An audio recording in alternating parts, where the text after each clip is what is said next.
A young Rajah. The moor was hidden in mist when the morning came and the rain had not stopped pouring down. There could be no going out of doors. Martha was so busy that Mary had no opportunity of talking to her, but in the afternoon she asked her to come and sit with her in the nursery. She came bringing the stocking she was always knitting when she was doing nothing else. "What's the matter with thee?" she asked as soon as they sat down. "Thee looks as if they'd something to say." I have found out what the crying was," said Mary. Martha let her knitting drop on her knee and gazed at her with startled eyes. "Thee hasn't," she exclaimed. "Never." "I heard it in the night," Mary went on.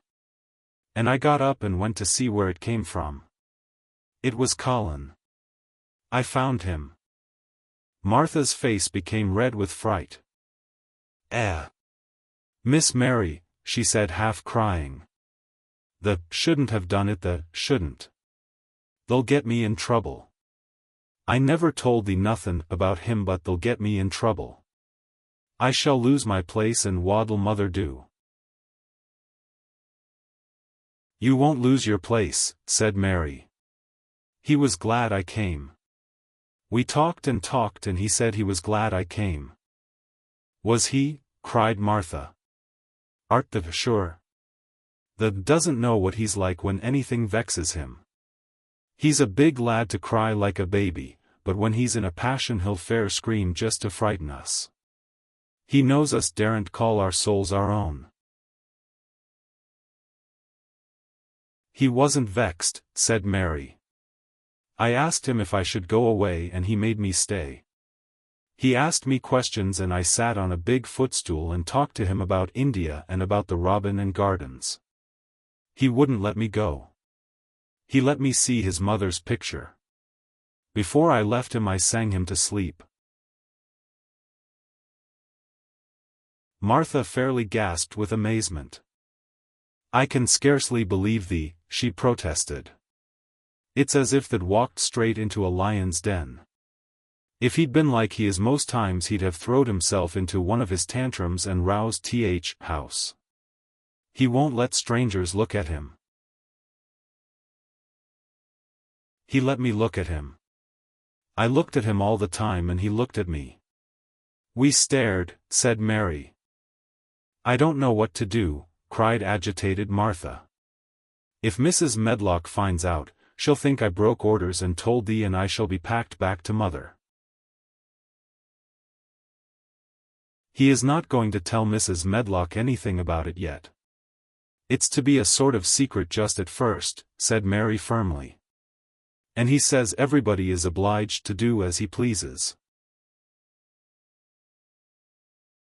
"Aye, that's true enough, bad lad," sighed Martha, wiping her forehead with her apron. "He says Mrs. Medlock must. And he wants me to come and talk to him every day. And you are to tell me when he wants me." "Me," said Martha, "I shall lose my place, I shall for sure." "You can't if you are doing what he wants you to do and everybody is ordered to obey him," Mary argued. "Does thee mean to say," cried Martha with wide-open eyes, "that he was nice to thee?" "I think he almost liked me," Mary answered. "Then thee must have bewitched him," decided Martha, drawing a long breath. "Do you mean magic?" inquired Mary. "I've heard about magic in India, but I can't make it. I just went into his room and I was so surprised to see him I stood and stared. And then he turned round and stared at me. And he thought I was a ghost or a dream and I thought perhaps he was. And it was so queer being there alone together in the middle of the night and not knowing about each other. And we began to ask each other questions. And when I asked him if I must go away he said I must not." "World's comin' to a end," gasped Martha. "What is the matter with him?" asked Mary. "Nobody knows for sure and certain," said Martha. "Mr. Craven went off his head like when he was born. Doctors thought he'd have to be put in a asylum. It was because Mrs. Craven died like I told you. He wouldn't set eyes on baby. He just raved and said it'd be another hunchback like him and it'd better die. Is Colin a hunchback? Mary asked. He didn't look like one. He isn't yet, said Martha. But he began all wrong. Mother said that there was enough trouble and raging in house to set any child wrong. They was afraid his back was weak and they've always been takin' care of it keepin' him lyin' down and not lettin' him walk. Once they made him wear a brace but he fretted so he was downright ill. Then a big doctor came to see him and made them take it off. He talked to other doctor quite rough in a polite way. He said there'd been too much medicine and too much lettin' him have his own way. I think he's a very spoiled boy, said Mary. He's worst young nowt as ever was, said Martha. I won't say as he hasn't been ill a good bit. He's had coughs and colds that's nearly killed him 2 or 3 times. Once he had rheumatic fever and once he had typhoid. Mrs. Medlock did get a fright then. He'd been out of his head and she was talkin' to nurse, thinkin' he didn't know nothin', and she said, he'll die this time sure enough, and best thing for him and for everybody. And she looked at him and there he was with his big eyes open, starin' at her as sensible as she was herself. She didn't know what had happened but he just stared at her and says, you give me some water and stop talkin'. Do you think he will die? Asked Mary. Mother says there's no reason why any child should live that gets no fresh air and doesn't do nothin', but lie on his back and read picture books and take medicine. He's weak and hates trouble bein' taken out doors, and he gets cold so easy he says it makes him ill. Mary sat and looked at the fire. I wonder, she said slowly, if it would not do him good to go out into a garden and watch things growing. It did me good. One of worst fits he ever had, said Martha, was one time they took him out where the roses is by the fountain. He'd been readin' in a paper about people gettin' somethin' he called rose cold, and he began to sneeze and said he'd got it, and then a new gardener as didn't know rules passed by and looked at him curious. He threw himself into a passion and he said he'd looked at him because he was going to be a hunchback. He cried himself into a fever and was ill all night. If he ever gets angry at me, I'll never go and see him again, said Mary. He'll have thee if he wants thee, said Martha. The may as well know that at start. Very soon afterward a bell rang and she rolled up her knitting. I dare say nurse wants me to stay with him a bit, she said. I hope he's in a good temper. She was out of the room about 10 minutes and then she came back with a puzzled expression. Well, the has bewitched him, she said. He's up on his sofa with his picture books. He's told the nurse to stay away until 6 o'clock. I'm to wait in the next room. Minute she was gone he called me to him and says, I want Mary Lennox to come and talk to me, and remember you're not to tell anyone. You'd better go as quick as you can. Mary was quite willing to go quickly. She did not want to see Colin as much as she wanted to see Dickon, but she wanted to see him very much. There was a bright fire on the hearth when she entered his room, and in the daylight she saw it was a very beautiful room indeed. There were rich colors in the rugs and hangings and pictures and books on the walls which made it look glowing and comfortable even in spite of the grey sky and falling rain. Colin looked rather like a picture himself. He was wrapped in a velvet dressing gown and sat against a big brocaded cushion. He had a red spot on each cheek. Come in, he said. I've been thinking about you all morning. I've been thinking about you, too, answered Mary. You don't know how frightened Martha is. She says Mrs. Medlock will think she told me about you and then she will be sent away. He frowned. Go and tell her to come here, he said. She is in the next room. Mary went and brought her back. Poor Martha was shaking in her shoes. Colin was still frowning. Have you to do what I please or have you not? He demanded. I have to do what you please, sir, Martha faltered, turning quite red. Has Medlock to do what I please? Everybody has, sir, said Martha. Well, then, if I order you to bring Miss Mary to me, how can Medlock send you away if she finds it out? Please don't let her, sir, pleaded Martha. I'll send her away if she dares to say a word about such a thing, said Master Craven grandly. She wouldn't like that, I can tell you. Thank you, sir, bobbing a curtsy, I want to do my duty, sir. What I want is your duty, said Colin more grandly still. I'll take care of you. Now go away. When the door closed behind Martha, Colin found Mistress Mary gazing at him as if he had set her wondering. Why do you look at me like that? He asked her. What are you thinking about? I am thinking about two things. What are they? Sit down and tell me. This is the first one, said Mary, seating herself on the big stool. Once in India I saw a boy who was a Rajah.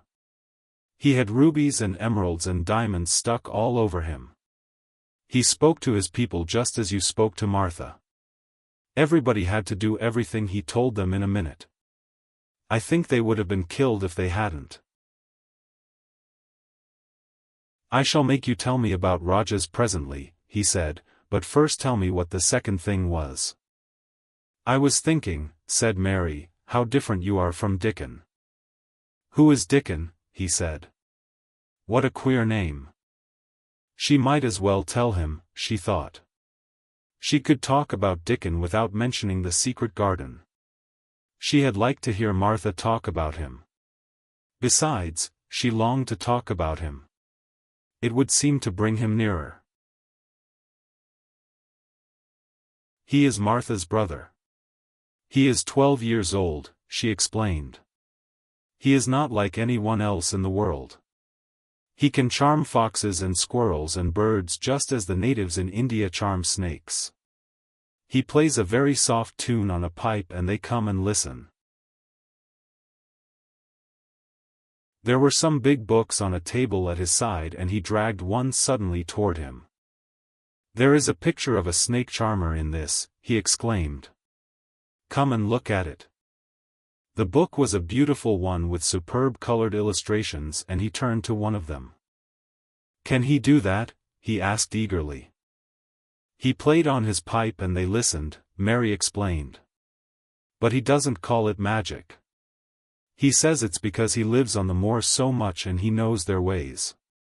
He says he feels sometimes as if he was a bird or a rabbit himself, he likes them so. I think he asked the robin questions. It seemed as if they talked to each other in soft chirps. Colin lay back on his cushion and his eyes grew larger and larger and the spots on his cheeks burned. Tell me some more about him, he said. He knows all about eggs and nests, Mary went on. And he knows where foxes and badgers and otters live. He keeps them secret so that other boys won't find their holes and frighten them. He knows about everything that grows or lives on the moor. Does he like the moor? Said Colin. How can he when it's such a great, bare, dreary place? It's the most beautiful place, protested Mary. Thousands of lovely things grow on it and there are thousands of little creatures all busy building nests and making holes and burrows and chippering or singing or squeaking to each other. They are so busy and having such fun under the earth or in the trees or heather. It's their world. "How do you know all that?" said Colin, turning on his elbow to look at her. "I have never been there once, really," said Mary, suddenly remembering. "I only drove over it in the dark. I thought it was hideous. Martha told me about it first and then Dickon. When Dickon talks about it you feel as if you saw things and heard them, and as if you were standing in the heather with the sun shining and the gorse smelling like honey and all full of bees and butterflies. You never see anything if you are ill," said Colin restlessly. He looked like a person listening to a new sound in the distance and wondering what it was. "You can't if you stay in a room," said Mary. "I couldn't go on the moor," he said in a resentful tone. Mary was silent for a minute and then she said something bold. "You might sometime." He moved as if he were startled. "Go on the moor? How could I? I am going to die." "How do you know?" said Mary unsympathetically. She didn't like the way he had of talking about dying. She did not feel very sympathetic. She felt rather as if he almost boasted about it. "Oh, I've heard it ever since I remember," he answered crossly. "They are always whispering about it and thinking I don't notice. They wish I would, too." Mistress Mary felt quite contrary. She pinched her lips together. "If they wished I would," she said, "I wouldn't." "Who wishes you would?" "The servants and of course Dr. Craven, because he would get Misselthwaite and be rich instead of poor. He daren't say so, but he always looks cheerful when I am worse. When I had typhoid fever his face got quite fat. I think my father wishes it, too." "I don't believe he does," said Mary quite obstinately. That made Colin turn and look at her again. "Don't you?" he said. And then he lay back on his cushion and was still, as if he were thinking. And there was quite a long silence. Perhaps they were both of them thinking strange things children do not usually think of. "I like the grand doctor from London, because he made them take the iron thing off," said Mary at last. "Did he say you were going to die?" "No." "What did he say?" "He didn't whisper," Colin answered. "Perhaps he knew I hated whispering. I heard him say one thing quite aloud. He said, the lad might live if he would make up his mind to it. Put him in the humor." It sounded as if he was in a temper. "I'll tell you who would put you in the humor, perhaps," said Mary, reflecting. She felt as if she would like this thing to be settled one way or the other. "I believe Dickon would. He's always talking about live things. He never talks about dead things or things that are ill. He's always looking up in the sky to watch birds flying or looking down at the earth to see something growing. He has such round blue eyes and they are so wide open with looking about. And he laughs such a big laugh with his wide mouth and his cheeks are as red as cherries." She pulled her stool nearer to the sofa and her expression quite changed at the remembrance of the wide curving mouth and wide open eyes. "See here," she said. "Don't let us talk about dying, I don't like it. Let us talk about living. Let us talk and talk about Dickon.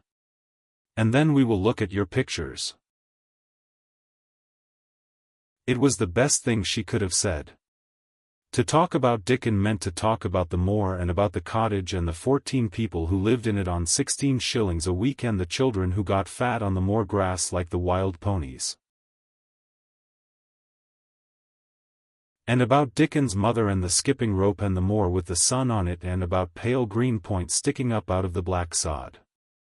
And it was all so alive that Mary talked more than she had ever talked before and Colin both talked and listened as he had never done either before. And they both began to laugh over nothings as children will when they are happy together. And they laughed so that in the end they were making as much noise as if they had been two ordinary healthy natural 10-year-old creatures instead of a hard, little, unloving girl and a sickly boy who believed that he was going to die. They enjoyed themselves so much that they forgot the pictures and they forgot about the time.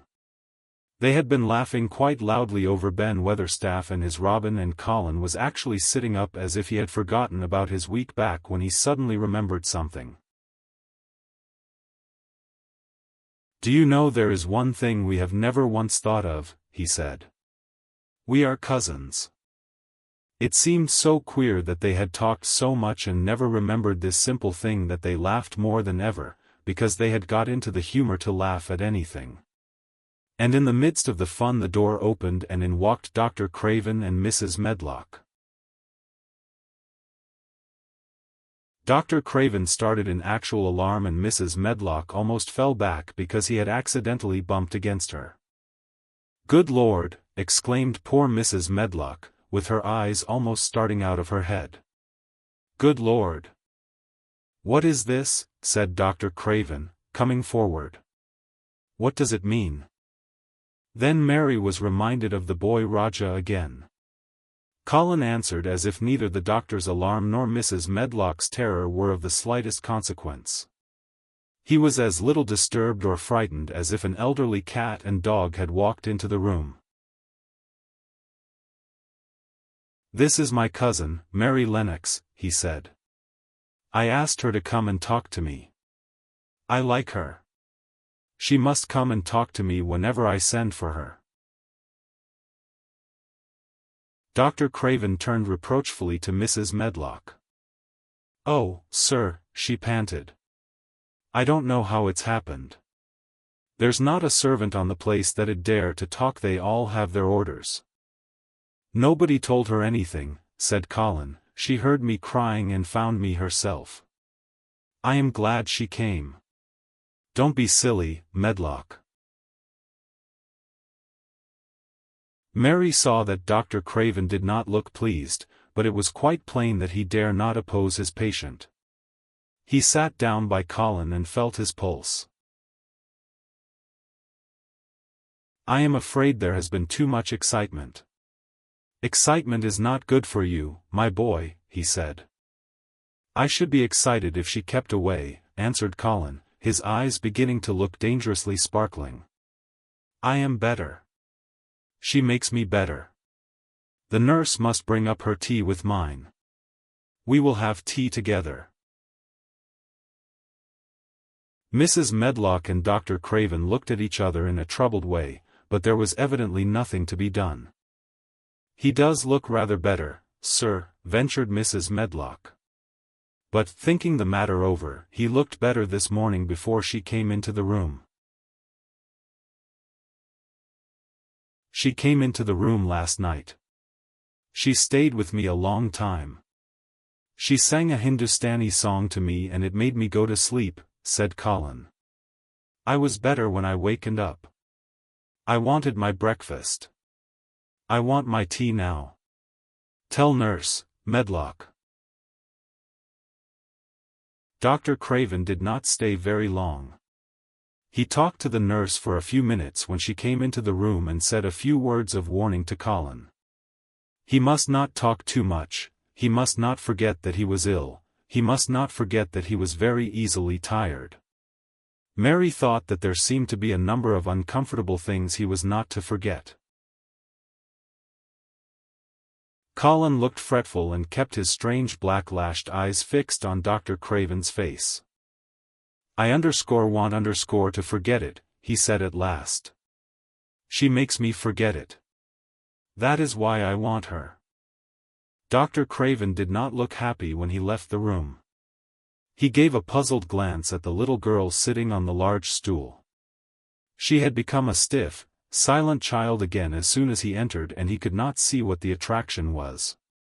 The boy actually did look brighter, however, and he sighed rather heavily as he went down the corridor. "They are always wanting me to eat things when I don't want to," said Colin, as the nurse brought in the tea and put it on the table by the sofa. "Now, If you'll eat I will. Those muffins look so nice and hot. Tell me about Rajah's.